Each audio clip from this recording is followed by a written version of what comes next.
disasters. So is there anybody here that's recently, within the last couple of years, had to use a restoration company for an issue? How's that? And how did it go? Not well. The first time we had to go through several rounds. Did you? Different contractors. What was the glitch? Smoking for about 8 years, heavy smoker. But when we got in there, we realized that was. Got a lot of nicotine and gunk on the walls, so not very easy to get off. I would t-shirt for that. Thank you. So he had not a great experience. We were just, Why were there so many contractors involved? The first set didn't really come as a problem. We still had seepage. We can't hear. They spent about a week with a crew of 4 or 5 people, and they were scrubbing and spraying and what have you, but when they got done, they tried to paint over it and just get ready for the paint. We see that a lot, and I'm not gonna lie, it happens a lot in your world. When we are working for insurance companies and such, we can usually go through that whole project and not have too much trouble with making things work the way they should.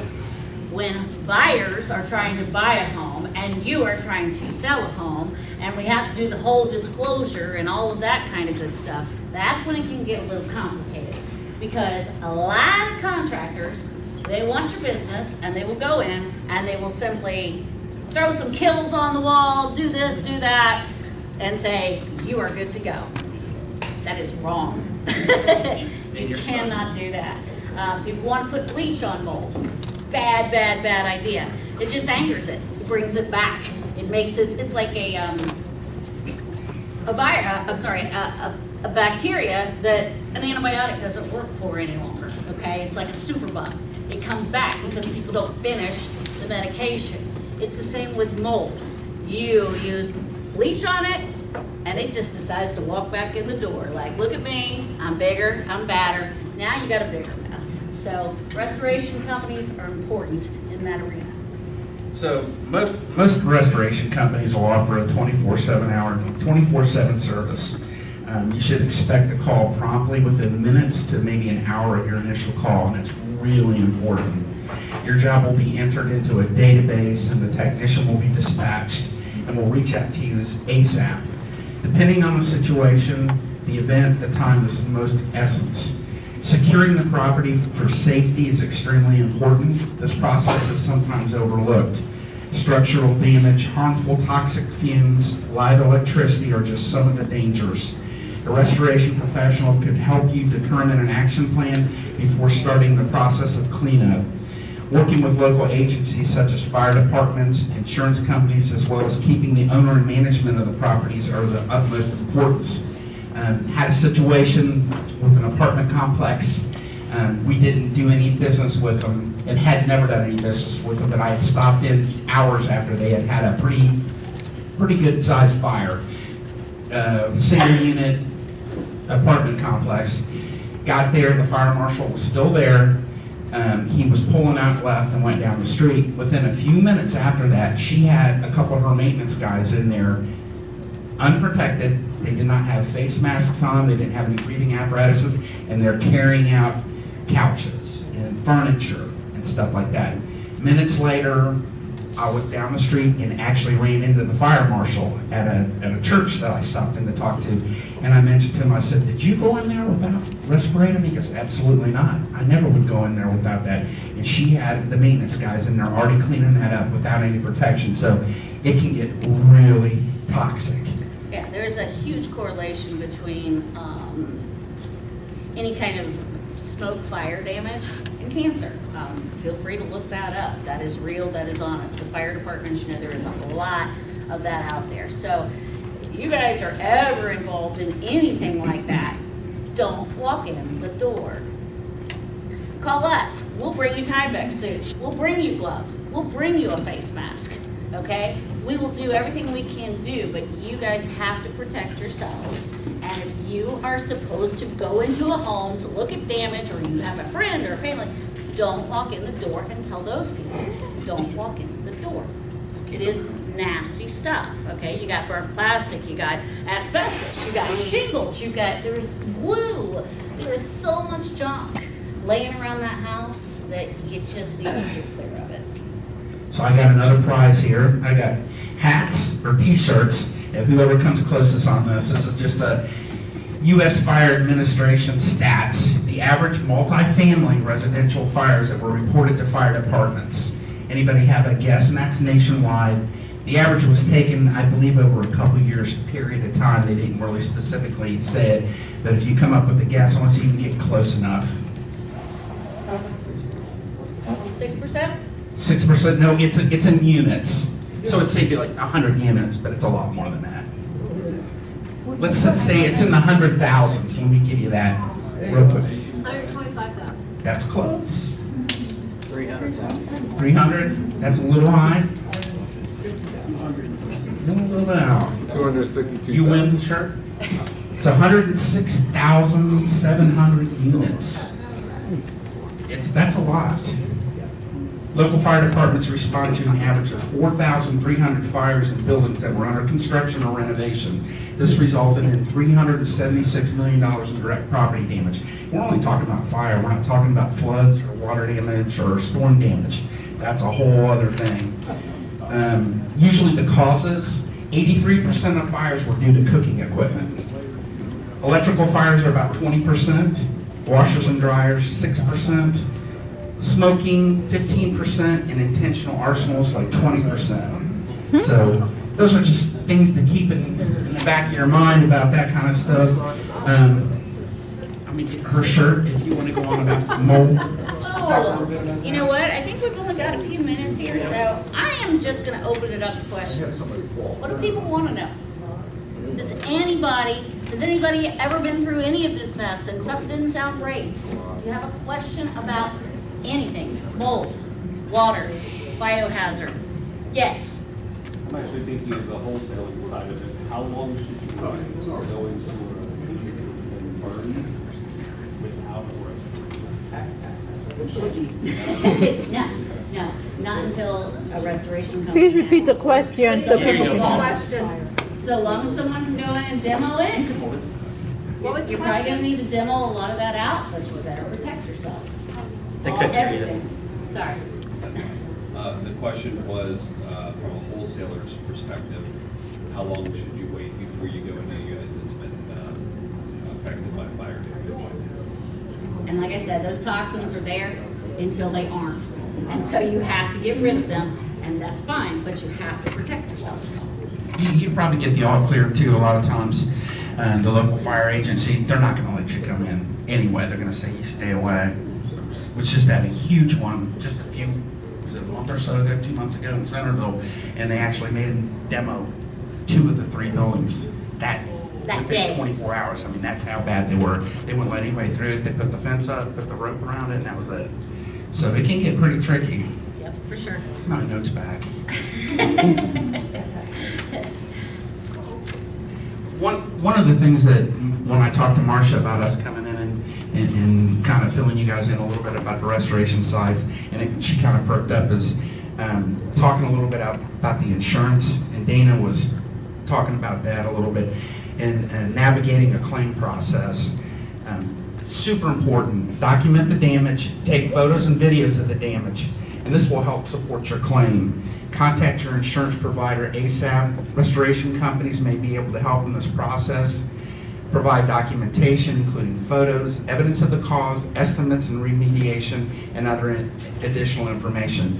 And I think that second one's really important because we've got a whole team of people that work with insurance companies every single day, every hour of the day. And it is not easy. If any of you guys, we had a conversation outside talking about insurance companies. So, I mean, Dana she deals with it a lot more than I do, so. Yeah. Insurance companies, we gotta have them, and they are great when they are helping you. But by and large, you have to remember an adjuster, their job is to save that company money. That's their job. As a restoration company, we work with your insurance, we work for you. So lots of times we know the right verbiage to use to get along with that adjuster a bit better. We document everything we do a Matterport before, after. I'm sure a lot of you know what a Matterport is. That's the camera that, you know, you set up in the middle of the room and it does the 360 and takes about 1,000 pictures of everything. And we use that so that when we are going back in to do estimates, you know, you can zoom in on something and you know that you're gonna need a 4x6, you're gonna need 7 of them because there's so much feet over there, and that gets it directly exact what we know we need to do to put that house back together, or that building, or whatever it may be. So a lot of companies will use Xactimate. Xactimate is a software system for estimating that was developed by the insurance companies. I will tell you, we are continuing to use Xactimate on all of our construction projects, but as far as mitigation goes, that includes the water, the fire, all of those things, we have chosen to not use Xactimate. We work on a time and material platform, and a lot of adjusters get a little bit shaken up by that, but realistically, Xactimate is, I gotta be careful what I say here, but can almost be price points, you know, like you can't go above this. They want to tell us what we need to do in order to mitigate, but they are an adjuster and we are a mitigation company. Typically, our knowledge base is much greater than an adjuster. So if a restoration company is working at your home, they are working for you to get you everything that you need to go back into that home. So. Oh. How do we get in touch with you? Brian's got some cards up there. I've got a few up there as well. We'll leave our office number. We've got cell phones. Send up a smoke signal. You know, get on the Google. We're there. We're actually we're members. We're new members, but I signed up a few months ago with Marcia. We'll make sure you get all the information you need for sure. And that's it. And you know, the very best thing you can do, if you really want to have someone ready to go, if you've got a contractor and you like them, great. Have a B player, have a C player.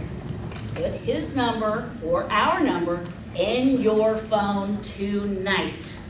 And then if anything happens, you go, fire guy, restoration company, look it up. You will find us. And that is how you are prepared for that next issue that comes aboard.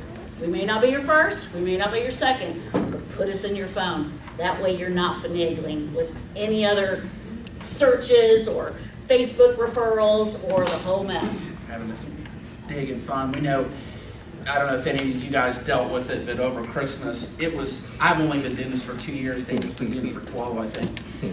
It may have been the worst thing that she said she's seen since tornadoes, maybe. With the temperatures dropping like they did, there was pipes busting everywhere. I mean, there were nursing homes, colleges, high schools, not residential, apartment complexes. Hospitals. 250 calls we received within 2 days. We couldn't, obviously, handle that. Nobody could. And that's what she's talking about, the ABC players that you have in your disposal, because it was first come, first served for everybody. And then all of us restoration companies, even one around the corner, we're calling each other, say, hey, I got this one, are you guys close? Can you do something? Can you help them out?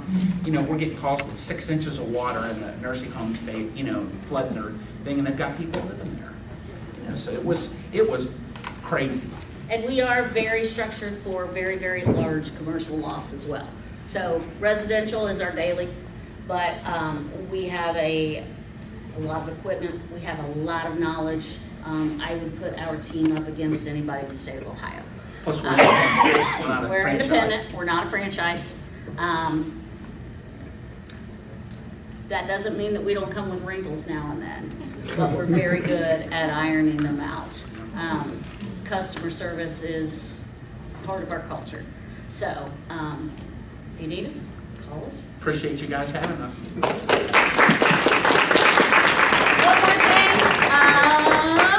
I don't know if anybody, I know somebody here has kids and grandkids or a business, or there's going to be a very, very large trunk or treat at Land of Illusion Haunted Theme Park. So I'm going to leave these cards up there. If anybody has a business that they would like to promote, just call them. There's going to be costumes and decorations and all sorts of good stuff. and a lot of kids. So bring your kids out, bring your grandkids out. It's fun. We'll come promote your business. So I'll put it up there. Okay? Thank you. Okay, so next we're going to have our new guests, our guests that are here, which I think hi there, new guests. If you would meet with that gentleman right there, stand up and waving his hand to talk a little bit about GD-RIA and how we do it. We won't get back to announcements until you guys are done. I do want to mention really quickly, though, that we are a volunteer organization. I mean, I'm a volunteer. I spend a lot of time working here, but I don't get paid a dime. I mean, if they're going to fire me, oh wow. I can work more in real estate investing, right? Yeah. But, you know, from that standpoint, if you want to volunteer, if you want to do something, and people go, oh God, they're going to ask me to sign 50 cards. No, you can do something as simple as clean the tables at the end of our main meeting here, or, you know, do a lot of other things. There is a list that Angie is waving around right now. If you are interested in any small thing, she'll be happy to give that to you. Just let her know. We do have a volunteer chair. Unfortunately, she's not here tonight because she had car trouble. She normally stands up and gives us talk. I do not. So anyway, so if you are interested in volunteering for anything or just helping the association out, we would really appreciate it. Again, all the people you see here are volunteers. So if you want to pass that out, that's good. Talk again for a bit more, and about 7 or so we'll pick back up.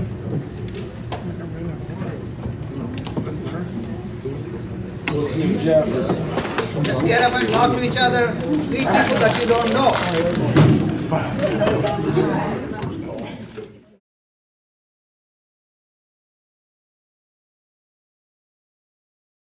Greater Dayton RIA is a great source of information for real estate investors.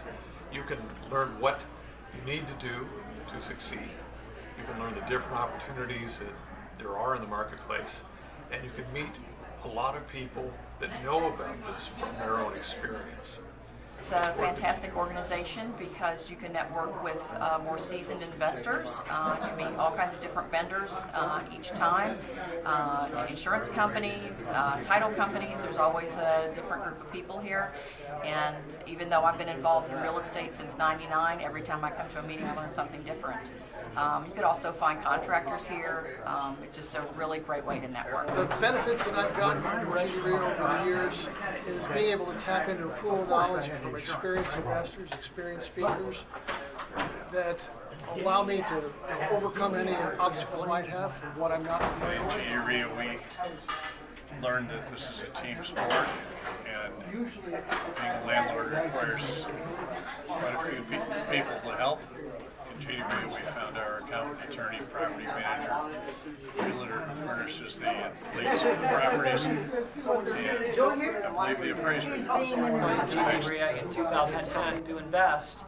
The whole team was there. I had a property manager, realtors who had deals, and now I have 4 houses that are all turnkey solutions. I've invested in private LLCs. I didn't bought a note. So by joining an organization like GD-RIA, you too can learn how to be a good investor. And we are an approved vendor with GD-RIA. We've been with you guys about 4 or 5 years now, and we love networking with the members, and we're here to help. So anything that they need help with, you can find us here every meeting and ask us whatever questions you need to.